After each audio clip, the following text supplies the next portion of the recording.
The day and month of the end of the world have been uploaded. The date will be set by the Creator.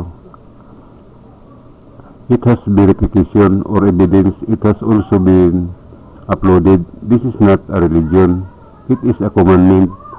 It cannot be changed because it is written. It shows that the sign that it will not be long before this happens. Search this channel. The picture is real one. If it looks like, click on it and videos. This is what it says. Seek and you will find. Ask and it will be given. Knock and it will be open. As I will give you water filled with the Spirit.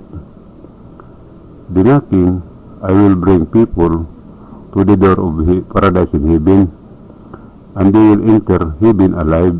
The 10 commandments that Moses brought did not say anything that could be forgiven. Christ Jesus entered the world, did not come into the world to change or break the commandments of his Father.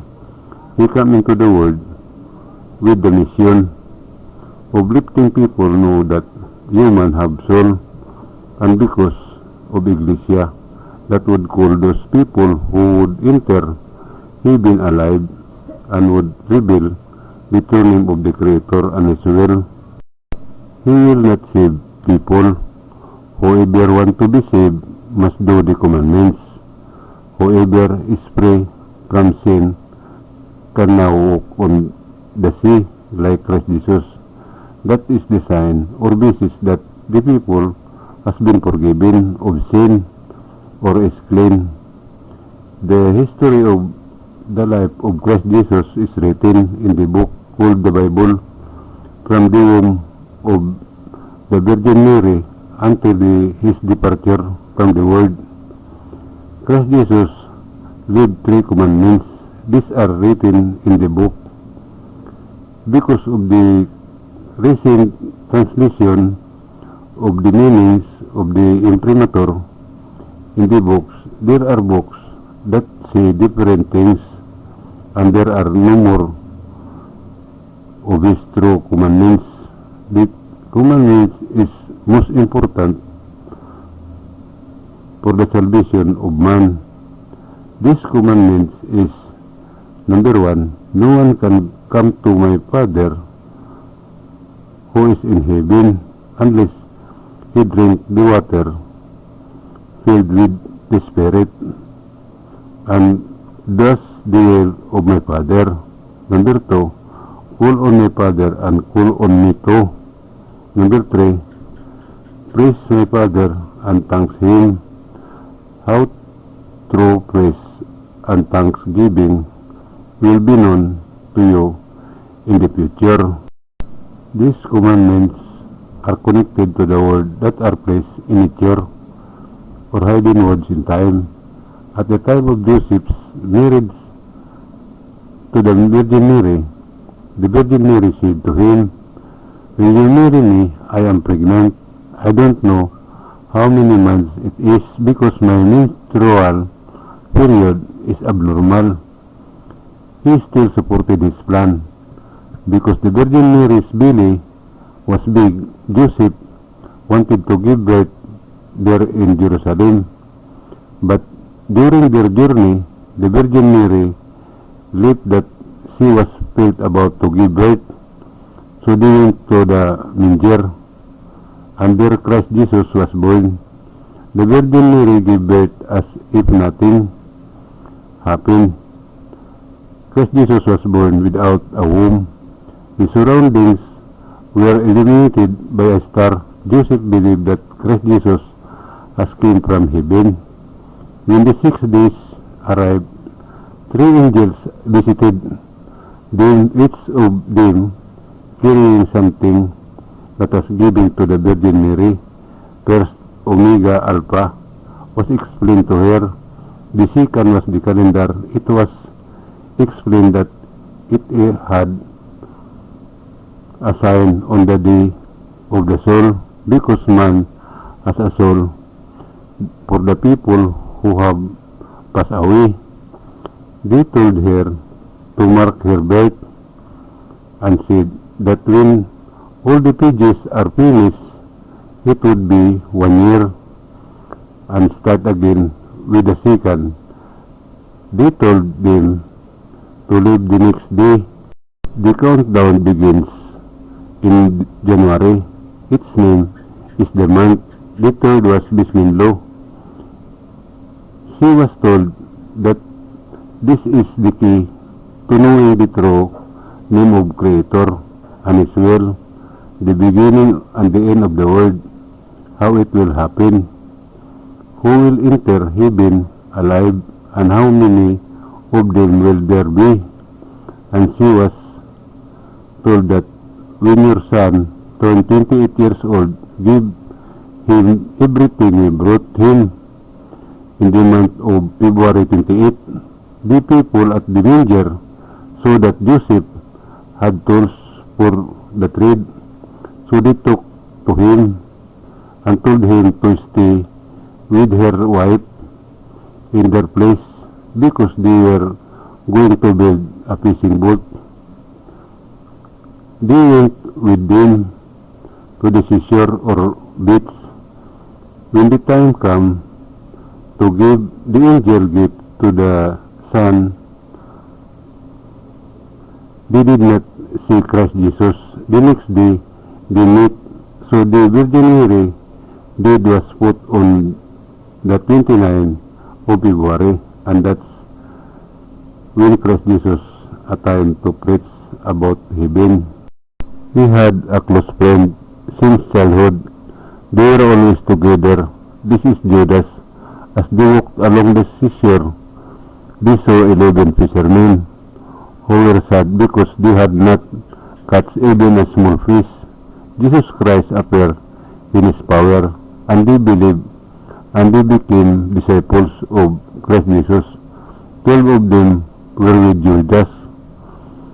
There is in the temple, there is what is called sanctuary for removal of human sins. Many brought animals because the human sins would be transferred to the animal after it was born. In John the Baptist's place, when someone brought an animal to the temple on their way home, John the Baptist told them not to believe that human sins could be transferred to animals. That was lie. To prove it, I have two tests or ritual called floating and sinking.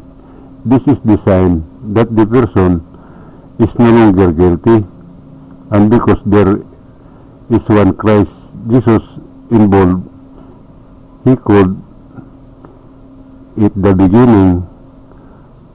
From that place, heard the loud voice or words on his father, who said, follow or obey what he said. This is the reason that no one brought animals to the sanctuary, because the people believed in what John the Baptist was doing.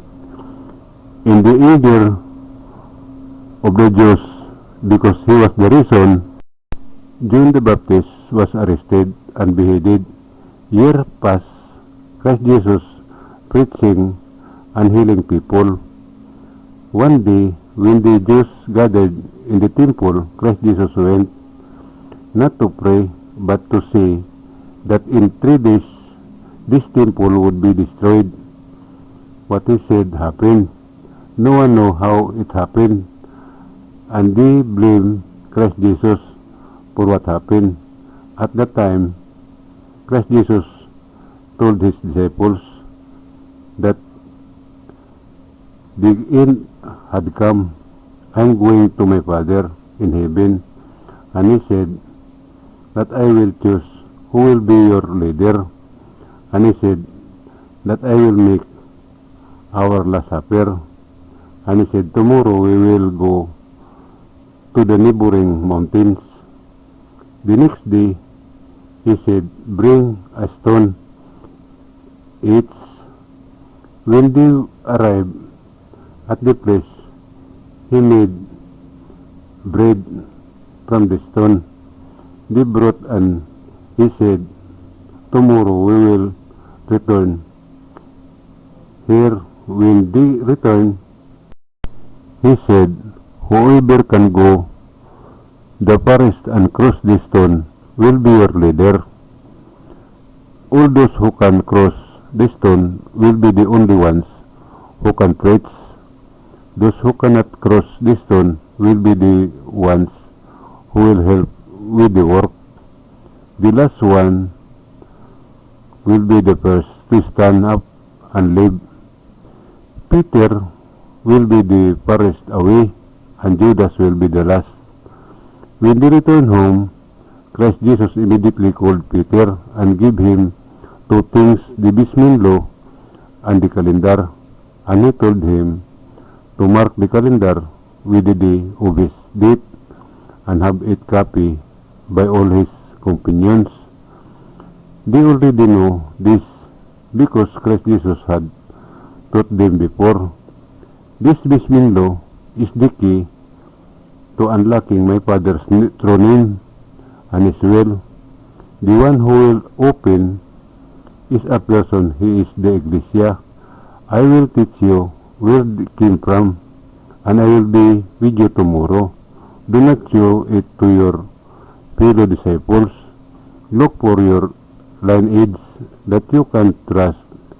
If one of you is lost, he will look for one like you. And did it, and he said that tomorrow I will do our last supper. Tonight we will sleep together. At dawn, Christ Jesus woke Peter up and said, "We are going to the Far East." This is Mindanao, Philippines. When they arrived at the place, Peter asked what place this is. Christ Jesus answered, "This is the Queen of the East." And he said that on this stone the Iglesia will stand. This was the promise of Mindanao. And someone stood there on the stone, and I am that I am the Iglesia. That Christ Jesus says, "I will do the commandments and teach the commandments of Christ Jesus and his Father." On their last supper, Judas thought of kissing his friend before they separated. In the middle of their dinner, Christ Jesus stood up and put on the clothes that the angels gave him. The companion asked, "What is that, teacher?" He replied, "It is the first and the last, or Omega Alpha." Then he performed a ritual that he gave to his disciple. When they near of finished eating, Christ Jesus said to Judas, "Give up, because the one who will come after me is coming." Judas forgot to kiss his friend. Judas left sadly. The arrest of Christ Jesus took place in the Garden of Gethsemane, and he was taken to the kingdom or palace, and there he was tortured badly, and he suffered more than the criminal's punishment. On the morning of the day of Friday, the palace announced that there were 3 people to be crucified, and the people quickly gathered palm leaves to make umbrella or shelter from the heat. On their way home, they saw that the journey to Mount Calvary had begun. When they arrived at the place, they immediately stripped Christ Jesus of his clothes and crucified him naked, because Saul or Paul had ordered that to take and bring him the clothes of Christ Jesus. When Saul received the clothes, suddenly there was a strong earthquake, accompanied by loud thunder and heavy rain. Saul or Paul trembled with fear, and he promised that when it stopped, he would spread the story of Christ Jesus, and suddenly calmed down. On Sunday, Christ Jesus appeared to his disciple. He said, "I appeared to you to prove that I will rise again and can say goodbye to you all," and said, "Peace be with you all." They asked, "Teacher, when will you return?" Christ Jesus replied, "When they called a slowly gone," and he left. Saul asked the 11 disciples, and he wrote down what their queen had written before. He added which their tribes had brought him.